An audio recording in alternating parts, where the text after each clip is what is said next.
Ready to go? All right. Good morning, everybody. Today is Daf Mem Gimel, Sagas Ksubas. So we got up to the question yesterday. So Boy Mine, it looks like 6 lines from the top of Mem Gimel Amud Aleph. Boy Mine Rabbi Avina mir Rav Sheshes. Bas Hanizainas mina Achin. So you have daughters that the father died, he left the estate, and it goes to his sons. But part of the ksuba, the condition is that when he marries her, that her daughters will be able to be sustained from the property. So bas hanizainas mina Achin. So then the father died. It says the brothers are watching. So ma'aseh yadeh lemi. Who does her wages go to? Do we say b'makom av kaimi? So now the brothers are supporting her from the estate, like the father would. Ma hasam ma'aseh yadeh la'av. Just like over there, when a father supports, right, his young daughter, and therefore, since he's supporting her, he gets her wages. Hakanami ma'aseh yadeh la'achin. So do the brothers should go ahead and get her wages. Odu or perhaps lo damu. It's not the same. Lo damu la'av. Why hasam midide mizana? Over there, it's from him. It's his field. However, hacha, but over here, even though that they're the ones operating the field, they don't have the full, complete rights. Oh, this is perfect. Thank you. Hacha lav miditu mizani. Right? They're not really being supported by the brothers. The brothers are operating the land, but there's certain conditions and ties still in the land. It's not completely theirs. So therefore, since it's not completely theirs, maybe they shouldn't have rights to her wages. Samarle tanisua. So we learned. Almana nizainas minechse yisayim u'ma'aseh yadeh shelahem. And almana, so this is talking about a widow, right? So the guy died, or right, the husband dies, and there's sons. So she is nizainas minechse yisayim u'ma'aseh yadeh shelahem, and they also get her ma'aseh yadeh. So they support her, but they get her wages. So too the same thing should be with the daughter, right? The daughter is supported by the brothers. She should give him her wages. So God says no, midami. Right?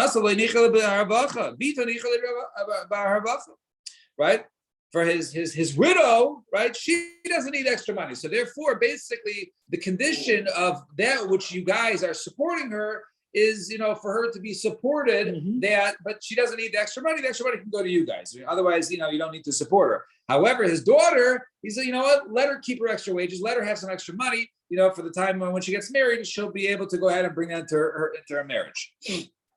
So we see that maybe it's different.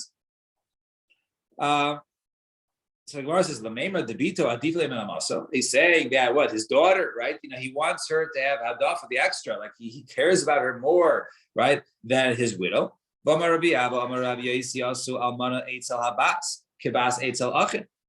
They made a widow to the daughters, right? In other words, just like daughters to the brothers. What do you mean?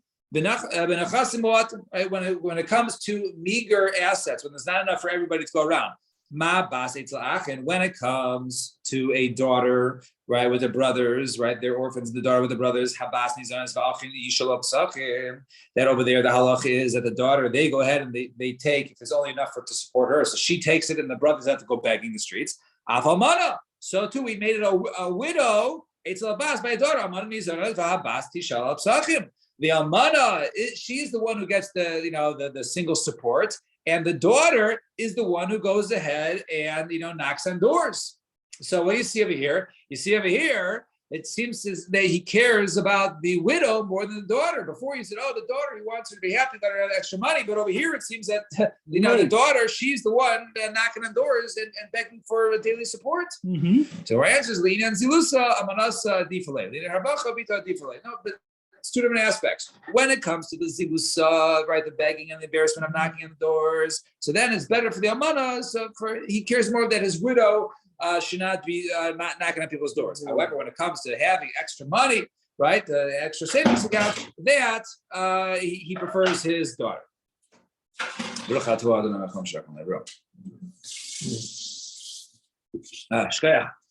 So Meisiv Rav Yosef has a kasha. Ma'aseh yadeh u'mitziasa. So this is from a mission. Ma'aseh yadeh u'mitziasa. Afa pi shaloi gafsa. So when she's a case of a nara, right? So she's 12, 12 and a half, right between those ages. So her maaseh, her wages and her findings, even though she doesn't have it, she hasn't collected it yet, and then Mesav, the father dies.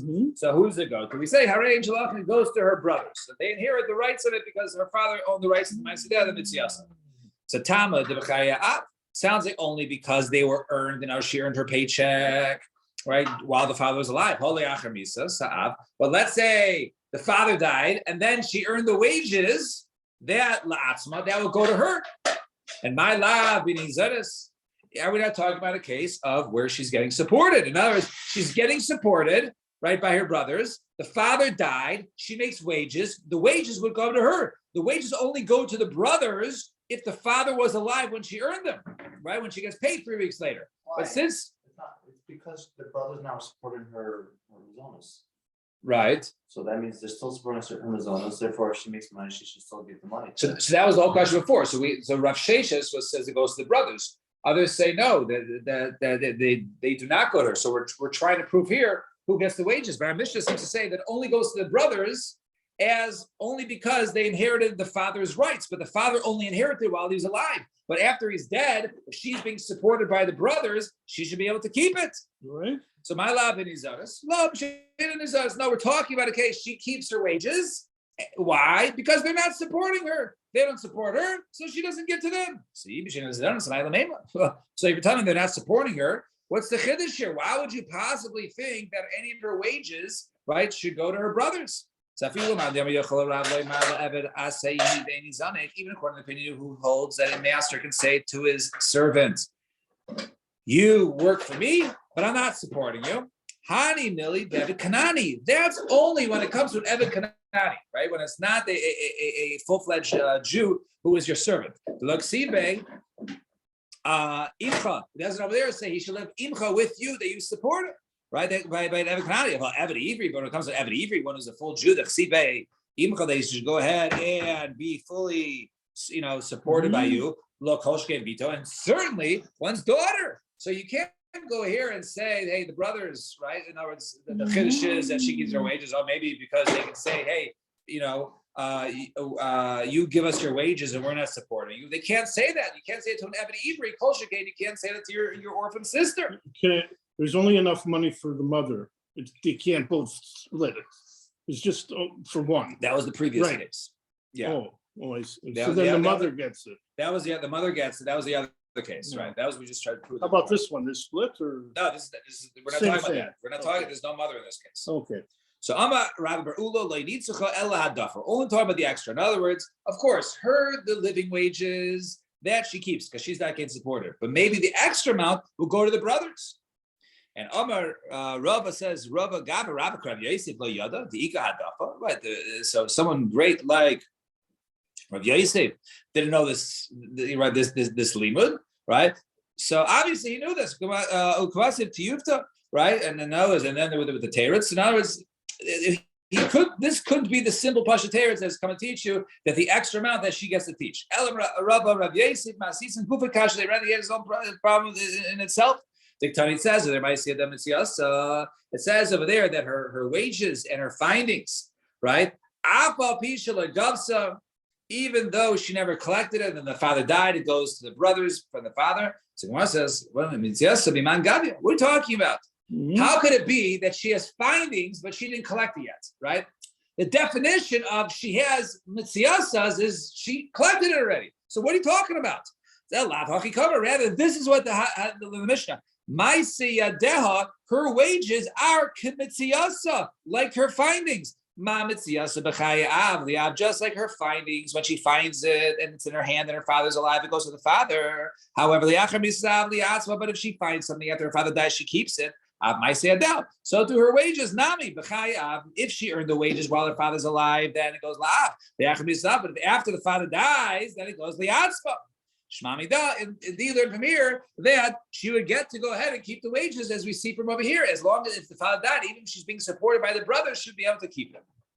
And Rabbi Yehuda Marav Bas and Yizanis Menachin, that if a daughter is being supported, right, from the estate of the father, because he's not around, he's dead, and she's being supported by the brothers, Bas and Menachin, she can keep her wages. So not only does she get right? Free room and board, right? For her brothers, but she could also go ahead and keep her paycheck. And Amar Rav Kana, my time, what's the reason? The pasuk says the Nachal Tam Oisam Lebnechem Acharechem. Says over there by Eved Kanani, one's servants, one's slaves, that if he dies, his sons inherit his slaves, right? Osam. So it says Osam Lebnechem. It says them, the Eved Kanani. Those go to your sons if the father dies. However, but your daughters don't go to your sons. Only your Eved Kananis go to your sons, but not your daughters. In other words, therefore, you see over here that when the father dies, he doesn't go ahead and bequeath down to his sons, right, the rights of his daughter. So, Mas, 5 lines on the bottom. Maskura, Rabba of Ema, so says, I, the Ema, Pitui, Habas, the Kanal says, the Chavelos, the Kasam Daber. Maybe over there, what rights are we talking about? We're not talking about her wages. Maybe the brothers keep the wages. What rights are we talking about that the brothers don't get? Maybe it's if the daughter, she was violated, right? If she was seduced or violated, or if she was injured, maybe that's what we're talking about, that the brothers don't get those rights. That stays with the daughter.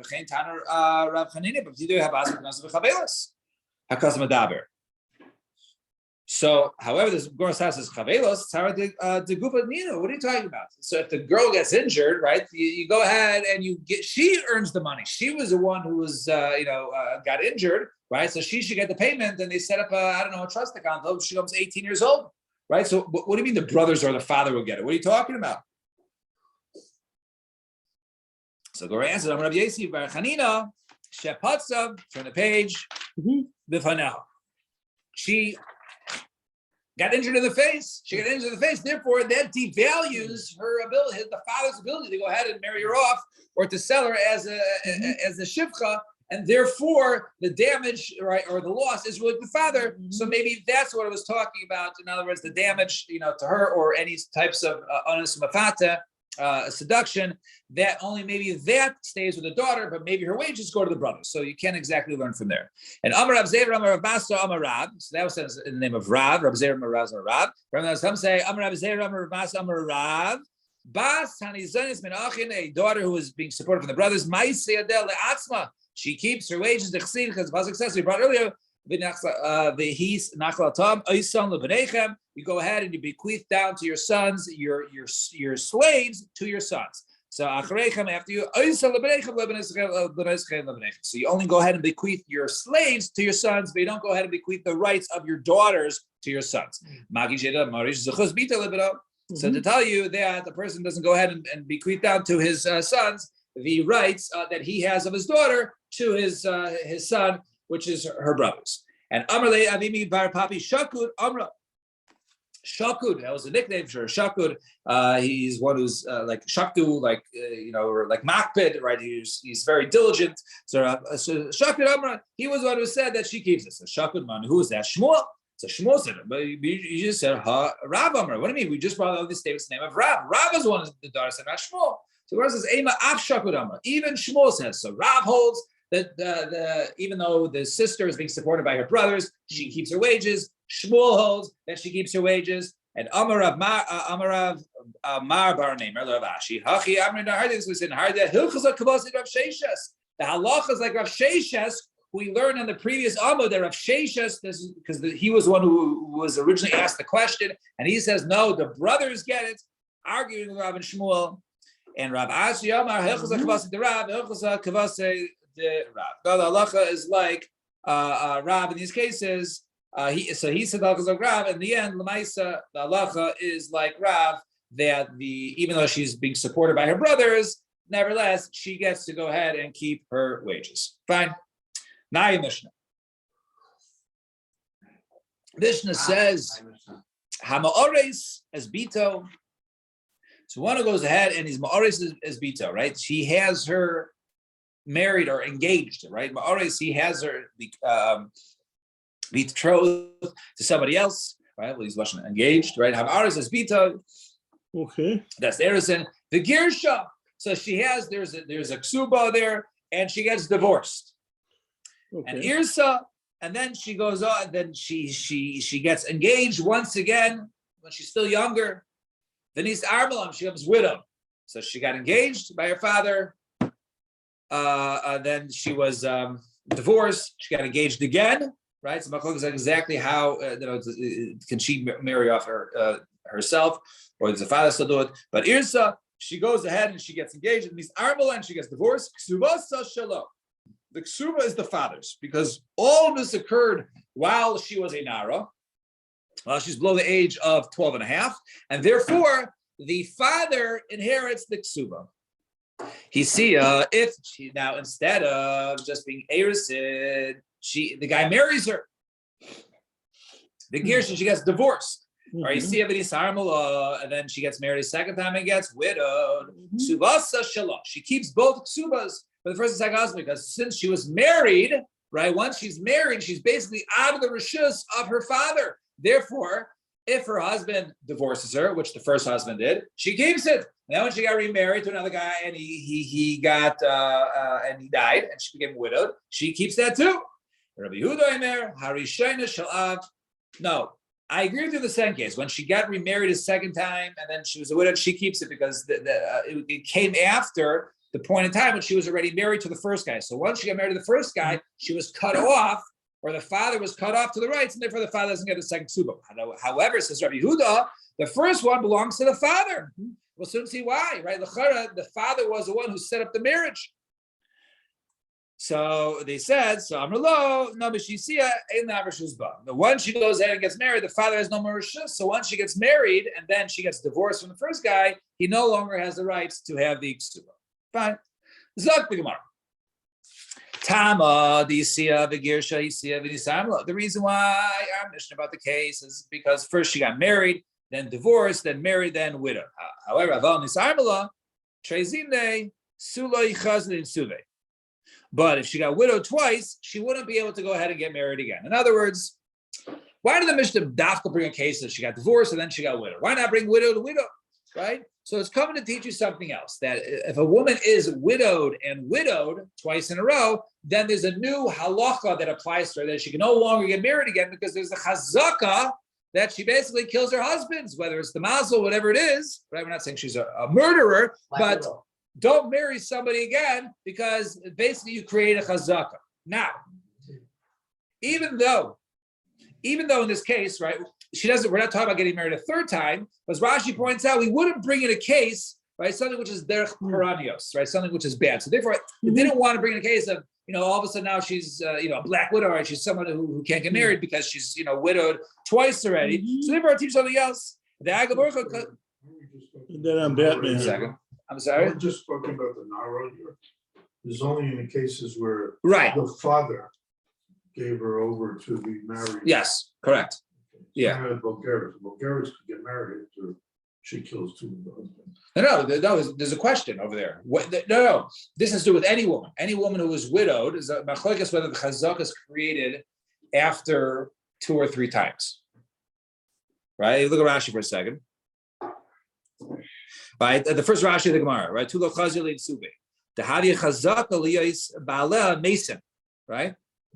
The Daktana b'milsei, and therefore our Tana was specific in its lashon. L'linka b'derech pranos. We want to do a case of 2 people die, which can create a chazaka, right? We know there's a chazaka by bris milah, right? If the people's children, they die in bris milah, right? Then you don't give, the third one. So the shaila is there chazaka after 3? Then you don't that the 4th time, or chazaka after 2, and you don't do the 3rd time. So our Mishnah is stam like the ones 2. Ba'agav orcha kastam lan the Rebbe damar betray zimei havi chazaka. 2 times creates the chazaka for the 3rd time. Fine. Now let's get to the machlokes of the Mishnah. So machlokes was in the case of she got the father, right, gave her over to Ersin. She got married to that guy, right? She's a katana or even a nara, either one, right? She gets married to the guy, then she gets divorced. So the shaila is, what is the status of once she gets married to the guy? She really leaves the rishus, like a full marriage. She leaves the rishus of her father. So the question is, everyone agrees the second marriage, she gets married again, she keeps her ksuba. The question is, that first ksuba, at what point do we say who gets it? So let's see, Rabbi Yehuda. So my time to Rabbi Yehuda. What's the reason for Rabbi Yehuda who holds that the father gets it. She got fully married and she got divorced. So she got divorced after she was fully married. Once she's fully married, she's cut off from her father. Why should the father get the ksuba? So my time, there be Yehuda, so Rabbi Yosef, once the point that he has her engaged to the first husband, right? That's the point of time where the ksuba is written, and the father owns the daughter still. It's only Erisin. So therefore, even though eventually she gets married, it goes back to the shas of Erisin. So Gemara says, "Meisiv Rabba." So we Rabba is kasher. Rabbi is another place. Harishayna shel av. The first one goes to the father. Umayder Rabbi Yehuda, the Ma'aris is bito. When he goes ahead, he engages his daughter. Right, he has her engaged off. Shehi ktana, when she's younger. Ubabra, and then she comes, let's say, 13 years old. The acharkach nises, and then so he marries her off as a ktana. She becomes a gedola. Then she gets married. She'ein li'avir shuzba. The father doesn't get the ksuba. Now, according to your svara, my hakinami lema hoil mishas erisin zacha benaham. Say at the time of erisin, she was only a katana, right? The father married her off. He should be zecha to the ksuba. So why should she keep it then? So Ela Itamar Achitra. Rather say like this: what was the svara of Rabbi Yehuda, Rabbi Yosef, Rabbi Tavayu hoil b'shus nichtavin? Since it was written while she still in his rishus, meaning. She gets engaged, but the ksuba is really only getting at it because it's machlokes whether even there's a ksuba from Erisin. Obviously, our Mishnah held that there was, because we're talking in the first case in the Reisha there was a ksuba and it was only from Erisin. But now when she comes to Nesuin, it's like a new full marriage, and this is the zman of the ksiva, right? It's being written right before the moment of marriage, right? So therefore, right. Once she gets, right before the moment she gets married is the time, okay? So let's just, a scenario. Let's just say she gets engaged at 10, okay? And at 12 years, right? At 12 years and 5 days, she becomes married to the guy, okay? In this scenario. So earlier, we want to say that, okay, she got engaged at 10, right? So therefore, that's the zman of the zechia who owns the rights. That's the father. So we're saying no. Since she gets married at the age of 12 years and 5 days, and therefore the date right at the moment before, and the 12 years and 4 days is the moment when the ksuba is chal, and therefore the father still owns her because she only has cut off from the father at 12 years and 5 days. But in the other scenario where we just brought this other brisa where she got married, she got engaged at 10, and then she gets married at 13. So married at 13 means that 12 years and 353 days before, right? Or 12 years, 353 days. That's when the ksuba is written for the nesuin tomorrow, right? She was already out of the rishus of the father because she was a bogeris. So therefore, the zman of the ksiva, right, which is before the nesuin, she was already out of the rishus. Therefore, that's the reason why the woman in that case keeps her ksuva. The Gemara says, "Migba meimas gavya." Okay, so speaking of timing, so when does she go ahead and collect? In other words, like this: a man marries a woman. He says, "Okay, this land is going to be your ksuba." Now, he goes ahead, does all these business dealings, and in the end, people buy his lands. And all of a sudden, he has to give her a ksuba. So she has basically a lien on those lands with her ksuba. She can go to the buyers. So when is the date of the lien? Is it from the time when he gets engaged? Is it from the erisin? Is it from the nesuin? Is it the zman ksiva? So Amar Rav Huna, mana masayim and erisin. The standard 100 or 200, which is given to a woman, whether she's a basula or a beula, that goes from the time of the engagement, right? So anybody who bought something subsequently from then, you can go ahead and she can get the land back to get her 100, 200 zuz. But Tosefes, and any extra amount that's thrown on top, he's going to give her an extra 300 top of it, mina nesuin. That only comes at the time of when they actually get married. So therefore, if she has a ksuba that says now 500, right? She can't go back to buyer to the extra 300 from the buyers who were, from the Erison, only for the people who bought after she was fully married.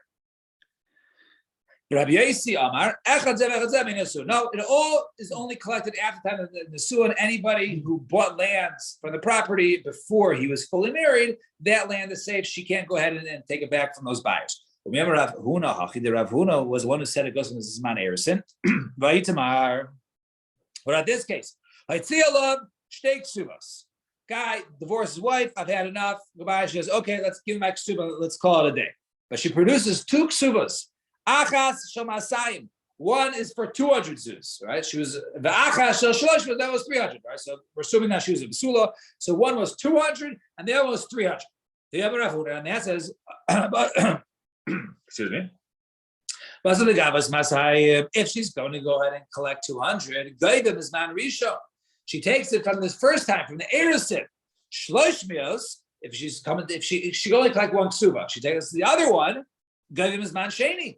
The 300 comes from the times of the Nisuin, right? Now, why is that? If you want to say from your svar that the 100, 200 always comes from the first year when she was engaged, and you can get more buyers and there's more land available because there were buyers earlier. Tigba Masai is man rishon. Even if she wants to go ahead and collect 300, let her collect 200 zuz from the buyers, even from the Zman Rishon, from the shot time of the Erison. Umana, and the other third 100 will come from the Zman Sheni. So he says, according to you, Tigla Chamesh Mios, let her go ahead and collect 500. Kulam, right? Kulam Asai Mizman Rishon, Talas Mizman Sheni. 200 for the first one, 300 for the other ones. And why not collect 500? Why are you assuming she could only collect 1? Let her collect both of them, right? Ella Chamesh Mios my time Gabi. Why is she not collecting 500? She'll collect 200, 300, right? Whichever one she chooses, right? Most people would choose 300.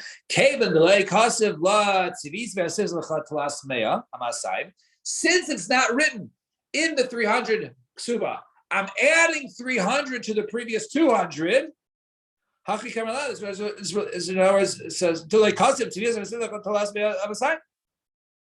Therefore, basically, the 300 is not in addition to the 200, it's a replacement.